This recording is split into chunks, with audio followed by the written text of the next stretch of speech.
45 anos do Jornal Gente, que o Jornal Gente está no ar, a marca da tradição na Rádio Bandeirantes. E, para comemorar esse aniversário, hoje tem estreia. Conforme a Thaís Freitas adiantou, nós chamamos agora a querida advogada especialista em direito ambiental, Samantha Pineda. Samantha, seja muito bem-vinda ao Jornal Gente. Samantha, a partir de agora, passa a integrar aí o time do Jornal Gente como colunista. Tudo bom, Samantha? Sônia, que alegria estar aqui com vocês. Olha, tô me sentindo muito especial porque 45 anos do Jornal Gente, vou dizer, eu escutava pequenininha, porque claro, né? A gente tem que fazer propaganda de que é jovem. Mas eu também, mas prazer. O problema é que eu lembro, né? Então aí a gente denuncia. O problema é que eu lembro.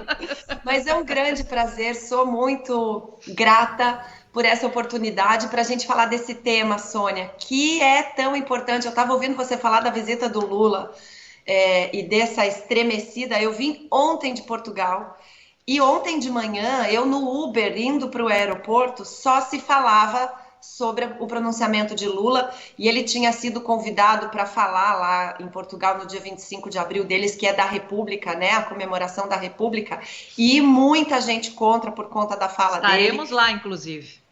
Olha só, e aí a gente vendo as questões ambientais no topo de todas as visitas, ele já fez 5 fora do Brasil nesse mandato, questão climática, questão energética, muito no discurso do Lula, então é um grande prazer estar aqui com vocês, para que a gente esclareça, traga para todas as pessoas que ouvem esse jornal tão tradicional, as questões ambientais, que a gente não pode esquecer delas, né, Sônia? Exatamente, Samantha, e isso não vai faltar na pauta, como você disse, do presidente Lula. Todas as viagens, ele já tem uma série de viagens programadas esse ano, né? Portugal já é a próxima viagem internacional. Essa é a pauta, né, Samantha? Essa é a pauta em todos os discursos. Inclusive, a gente percebe assim que já fazendo uma retrospectiva aqui, nas visitas feitas, tanto ele começou aqui pela América Latina, ele falou da questão climática como um diferencial, o Brasil está de novo no jogo, a gente vai ser liderança, nós vamos acabar com o desmatamento. Me parece, de novo, aquele discurso de palanque ainda, porque em fevereiro nós tivemos o maior índice de desmatamento da Amazônia desde que se mede em fevereiro. Então foi recorde de desmatamento e a gente ainda não ouviu qual é o plano, mas está sempre na pauta. Lá na China nós tivemos aquele incidente com a fala do presidente da Apex, atribuindo ao agronegócio um desmatamento. Depois ele disse que não foi bem isso que ele disse, mas estavam presentes sempre Marina Silva, e agora, né, na China, ele falando de mudança climática. Vai estar na pauta, sim, e nós precisamos trazer esses temas, porque para o Brasil, Sônia, é uma questão de imagem e é uma questão de oportunidade. Se o Brasil conseguir mostrar o que tem de bom com relação ao meio ambiente, matriz energética, sistemas de produção diferenciados, políticas nacionais, nós vamos conseguir realmente nos colocar como players importantes dessa questão ambiental. Samantha, muito bom dia, muito bem-vinda. Estamos muito orgulhosos aqui da sua participação como colunista a partir de hoje. E eu queria saber, nesse tema que você nos trouxe, né, eu queria saber o seguinte, em razão das críticas ao comportamento do presidente Lula durante e depois da visita à China, aliás, críticas que eu acho até injustas. Eu acho que o Brasil está correto na sua posição de manter-se independente em relação a esse conflito, mas é preciso manter-se independente mesmo, né? Não pode virar linha auxiliar nem de um lado nem do outro. Mas o fato é que o governo americano reagiu de uma maneira muito virulenta, né? Até inesperada. E inclusive com ameaça de retaliação, não especificamente ao Brasil, mas a qualquer país que eventualmente venha auxiliar a Rússia de algum modo, né? O fato é que o Brasil se comprometeu em aumentar substancialmente a importação, por exemplo, do diesel. A presença de Sergei Lavrov no Brasil é de uma relevância absurda, que eu digo assim, é uma relevância inédita né, porque coloca o Brasil, dá peso ao protagonismo brasileiro mesmo, sem dúvida nenhuma, mas é também reconhecimento lá. O Brasil vai importar 53% de todo o óleo diesel a ser importado, 53% vem da Rússia. É muito, né, para quem importava 0,3% do diesel russo. Mas eu queria saber o seguinte, em que medida os produtores, o agronegócio, pode ficar apreensivo ou não com essa ameaça de retaliação americana a países que eventualmente se transformem ou se tornem ou estreitem a parceria com a Rússia? Porque, afinal de contas, os interesses brasileiros do agronegócio em todo o mundo, mas também nos Estados Unidos, são bastante significativos e eu queria que você fizesse uma avaliação disso. Sem dúvida, Cláudio. Grande prazer estar aqui a seu lado também. Eu tenho duas observações a essa sua fala.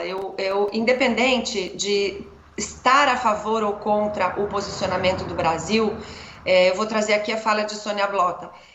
Qualquer posição precisa de um discurso muito cuidadoso, muito sutil e estratégico, para que haja uma recepção por todo mundo de uma forma correta. O que a gente não pode, eu acho que é o que a gente teme, e nesse sentido que vem a maioria das críticas, é no sentido de usar esse discurso como palavras soltas, bonitas, a gente precisa amar, vamos falar de paz. Claro que precisamos falar de paz, mas depois desta declaração é preciso que venha uma substância, uma profundidade de argumentos e não simplesmente, olha, Estados Unidos, não dá para ficar mandando armas para a Rússia, certamente que os Estados Unidos iriam retaliar o Brasil. E a segunda observação é que qualquer motivo para retaliação aos produtos do agro do Brasil vão ser usados, quaisquer motivos vão ser usados por todo o planeta. Vamos pegar lá atrás o Macron, que desde lá, 3 anos atrás, vem batendo, dizendo que não quer o Brasil na União Europeia, no acordo Mercosul-União Europeia, por causa dos problemas ambientais. Qualquer motivo que o Brasil der para que haja retaliação, vai haver, porque nós somos muito grandes. Nós somos o maior produtor de café, de carne, de soja, somos grande produtor de milho, concorremos diretamente com os Estados Unidos nessas produções e claro que há um interesse comercial aí por trás. Tem um posicionamento dos Estados Unidos com relação à parte do discurso, mas também precisamos lembrar sempre que fiz uma analogia esses dias que eu achei que depois me falaram, nossa, eu entendi de outra forma. Países são como empresas, eles precisam dar lucro para os seus acionistas, que são os contribuintes. E para isso eles precisam defender os seus mercados, colocar os seus produtos. A venda do Brasil de produtos para os Estados Unidos não é assim tão significativa. A gente exporta muito mais para a China. Agora, quando a gente vem dizer, olha, nós exportamos e continuamos garantindo, e a visita foi estrategicamente do Lula, primeiro à China e depois à Rússia, com essa simpatia, de repente, do embaixador aqui, não é uma simpatia de graça. Então, a gente precisa ligar esses pontos, usando exatamente o que você falou, Cláudio. A gente vai de 0, a gente vai para 50% da nossa exportação de petróleo da Rússia. É óbvio que toda essa simpatia e a antipatia, as retaliações e os apoios, eles vêm de interesses comerciais e a gente precisa ter cuidado para que não haja incidente diplomático em uma época tão sensível como essa que é a guerra. Samantha Pineda, estreando hoje aqui como colunista do Jornal Gente da Rádio Bandeirantes. A Samantha estará todas as terças, nesse horário, falando com o nosso ouvinte sobre energia limpa, produção sustentável, agronegócio e essa representatividade tão grande do Brasil hoje no mundo em todos esses temas, mudanças climáticas que também estão na pauta internacional hoje. Samantha, queria fazer para você uma pergunta mais aberta, já que hoje é o dia da sua estreia aqui, não é? O que está faltando para o Brasil como país ganhar ainda alguns degraus, subir alguns degraus na relevância mundial em relação a temas ambientais? Ótima pergunta, Sônia, porque a gente precisa olhar e é importante que o ouvinte abra também essa visão. Quando a gente fala de meio ambiente, todo mundo pensa em desmatamento de Amazônia. E olha, isso é um pequeno, importantíssimo, mas pequeno, e eu diria assim, que quase que fácil problema. Porque se nós conseguirmos na Amazônia resolvermos o problema da regularização fundiária, dar dono àquelas terras, São mais de 60 milhões de hectares que não têm dono, não são nem áreas indígenas, nem unidades de conservação, nem áreas destinadas à produção. Então fica muito fácil cometer crimes na nossa Amazônia, porque não tem dono. A gente não consegue, e é importante que nós assumamos essa impossibilidade, fazer esse monitoramento de um território tão grande de uma forma eficiente. Não conseguimos. O monitoramento até estamos conseguindo fazer com satélites. O que a gente não consegue é a ação. Chegar nesses lugares é muito difícil. Mas quando a gente fala de meio ambiente, nós precisamos olhar com uma visão muito mais aberta. E aí eu vou respondendo a sua pergunta. O que falta para o Brasil ir para esse protagonismo, quando a gente fala das questões de saneamento, menos da metade da população brasileira tem saneamento básico. Isso é um dado alarmante em 2023. Não é possível que a gente consiga olhar para isso e não se assustar e dizer assim, mais da metade dessa população, quando dá a descarga no seu banheiro, esse esgoto vai sem tratamento para uma fossa ou vai para um curso hídrico para água. Nós temos grandes deficiências de tratamento de resíduos sólidos, o lixo nas cidades. Não temos educação ambiental para separação desses resíduos. Isso vai parar no mar, isso vai parar nos rios, isso entope bueiros, causa as grandes enchentes que nós temos visto. Isso polui o mar, que é o nosso regulador de clima. Todo mundo fala, tem que cuidar das florestas. Com certeza tem que cuidar das florestas, mas o mar é o pulmão do planeta. É dele que vem mais de 50% do nosso oxigênio, e pouco se fala disso. Então, eu acho que falta para o Brasil fazer a lição de casa, Sônia. E a gente aqui no Jornal Gente, com essa coluna Inteligência Ambiental, a gente quer ajudar a isso, as pessoas entenderem, falarem, conseguirem olhar para o meio ambiente como parte das suas vidas, para que a gente consiga melhorar. O Brasil, do ponto de vista do agro, tem uma produção muito eficiente ambientalmente, né? Nós temos tecnologias tropicais aqui que não são usadas em nenhum lugar do mundo. O plantio direto que cuida do solo, que não ara a terra, não expõe o solo. Temos sistemas integrados de produção com pecuária, com lavoura, com floresta. Temos o uso de bioinsumos largamente aqui no Brasil. A nossa matriz energética é muito limpa e podemos melhorar. E aí é um questionamento que a gente volta a fazer para esse governo, por que aumentar a importação de petróleo e não incentivar a produção de biocombustível? Esse ajuste de tributos que está se fazendo poderia ser feito com base em temas ambientais, que Marina Silva disse que seriam transversais nesse governo, e a gente não está vendo muito isso. Então precisa de organização, viu, Sônia? Precisa auto-organizar, né, Samantha? Isso, educação ambiental interna e uma organização do governo que ainda não se achou nessa pauta, não, viu? E olha, só para a gente fazer um adendo aqui, Thaís, Pedro, Cláudio, a Samantha também é diretora do canal AgroMais. Então, conhecimento de causa não falta aqui para nossa colunista. Pedro, você vai perguntar? Claro, doutora Samantha, é um prazer tê-la conosco a partir de agora num quadro aqui no Jornal Gente da Rádio Bandeirantes. A minha pergunta é sobre água, né? Eu sei que a senhora é advogada, mas tem experiência já tratou várias vezes do tema aqui conosco na Rádio Bandeirantes, porque por incrível que pareça, né, e São Pedro está até se manifestando agora aqui em São Paulo, estou vendo a chuva cair, e a gente fala muito de chuvarada, né, chuva em Minas, Rio de Janeiro, no Nordeste, os estragos todos causados. Não dá para aproveitar melhor essa água aí, porque a gente tem crise hídrica e tem excesso de chuva. O país é tropical, vive disso há muitos anos, né, e já foi estudado, já sabemos as características do clima dessa faixa do planeta. O que é preciso ser feito para a gente ter um uso mais racional da água e impedir que falte água no lugar e a água cause estragos no outro local?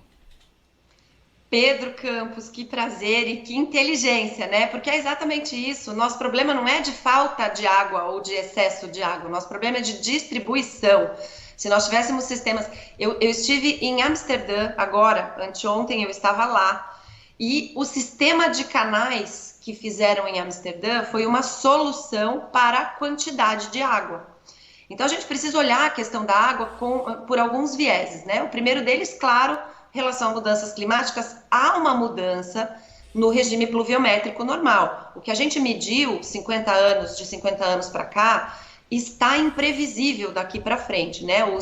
Os meteorologistas dizem que a previsão do tempo é a imprevisibilidade, porque a gente não sabe o volume de chuva que vai cair. Mas se nós olharmos para isso com visão estratégica, nós podemos pegar e fazer como os canais de Amsterdã. Eles fizeram ruas e canais, ruas e canais. Nós podemos ter infraestruturas urbanas de macrodrenagem para captação dessa água, o que resolveria 2 problemas. Primeiro, a captação, obviamente, de água que iria ter um reservatório para os momentos de crise hídrica. Passamos muitos anos de crise hídrica, principalmente aqui no sul, eu estou em Santa Catarina, sofremos os últimos 3 anos com perda de safras, com racionamento de água nas cidades, porque não havia água. E por outro lado, aqui mesmo em Santa Catarina, tivemos problemas gravíssimos de enchentes que destruíram quase que a cidade toda aqui no canto da Palhoça, no começo desse ano, por excesso de chuva. Então, o que precisa ser feito? As políticas públicas precisam olhar para macrodrenagem e reservação de água. São infraestruturas que precisavam, a meu ver, e eu digo isso há bastante tempo, os prefeitos não gostam, ser uma referência obrigatória. Assim como precisa investir na saúde e na educação obrigatoriamente, a drenagem e o saneamento básico deveriam ser cifras obrigatórias no orçamento das cidades, inclusive com implicação em crime de responsabilidade, porque a falta de saneamento mata, a enchente mata. Então, esse planejamento para as águas, ele é essencial para a qualidade de vida das pessoas e só depende de política pública municipal neste caso, viu, Pedro? Samanta Pineda, advogada especialista em direito ambiental, diretora do canal Agro Mais, do Grupo Bandeirantes de Comunicação, a partir de hoje estará todas as semanas conosco aqui no Jornal Gente da Rádio Bandeirantes.